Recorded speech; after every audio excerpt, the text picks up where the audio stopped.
अस्सलाम वालेकुम व्यूवर्स, मज़े के लतीफ़े सुनते रहें। चैनल को सब्सक्राइब और वीडियो को लाइक कर दें। किरायादार, मैंने सुना है कि इस घर में जिन भूत और रूहें आती हैं। मालिक मकान, मुझे क्या पता भाई जी, मुझे तो खुद मरे हुए 12 साल हो गए हैं। पप्पू ने मक्खी के पर काट दिए और मक्खी से बोला उड़ जा, लेकिन मक्खी नहीं उड़ी। फिर पप्पू इस नतीजे पर पहुंचा कि अगर मक्खी के पर काट दिए जाएं तो वो सुन नहीं सकती। राना 6 साल बाद अपनी मोहब्बत सबा से मिला। सबा, यहाँ क्यों आए हो? राना रोमांटिक मोड में। तुम्हारी मुस्कान देखने के लिए। सबा, मुस्कान बेटा इधर आओ, तुम्हारे मामू तुम्हें देखने आए हैं। सच्चियां मोहब्बतां। मौत के फरिश्ते ने आकर जब बाबा जी को बताया कि मैं तुम्हारी जान लेने आया हूँ, तो बाबा जी मुस्कुराते हुए बोले, ये बेटी है, ले जाओ। इंसानों के डॉक्टर्स होते हैं और जानवरों के भी। अगर सब्जियों और फलों के भी डॉक्टर्स होते तो शायद बेचारा लंगड़ा आम आज अपने पैरों पर चल रहा होता। जज, इस उम्र में लड़की को छेड़ते हो, तुम माफी के लायक नहीं।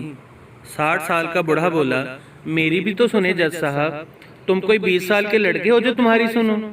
बूढ़ा, सरकार 40 साल पुराना केस है, जिसको छेड़ा था वो भी अपने पोते के साथ आई हुई है। अगर कोई छोटा बच्चा दिन के वक्त आराम से सो रहा हो तो समझ जाएं, वो आपकी नींद हराम करने के लिए चार्जिंग पर लगा हुआ है। 10 साल के बाद उसके नंबर पर मैसेज किया, कैसी हो?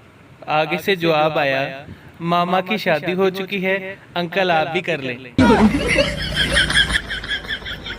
इम्तिहान हाल में एक लड़के को परेशान देखकर उस्ताद ने लड़के से पूछा, क्या सवाल बहुत मुश्किल है? लड़के ने जवाब दिया, जी नहीं। तो फिर चुपचाप क्यों बैठे हो? जनाब, मैं सोच रहा हूँ कि इस सवाल का जवाब मेरी कौन सी जेब में है। आपको पता है ऑपरेशन करते वक्त मरीज को क्यों बेहोश किया जाता है? ताकि वो सीख ना ले कि ऑपरेशन कैसे होता है। एक खरगोश बम लेकर चिड़ियाघर में घुस गया और आवाज लगाई, तुम सबके पास 1 मिनट है यहाँ से निकलने के लिए। कछुआ बोला, वाह कमीने वाह, सीधी तरह बोल कि तेरा टारगेट ही मैं हूँ। हंसते मुस्कुराते खुश और आबाद रहें, दुआओं में याद रखें। वीडियो को लाइक कर दें। आप सबका बहुत बहुत शुक्रिया। अल्लाह हाफिज़।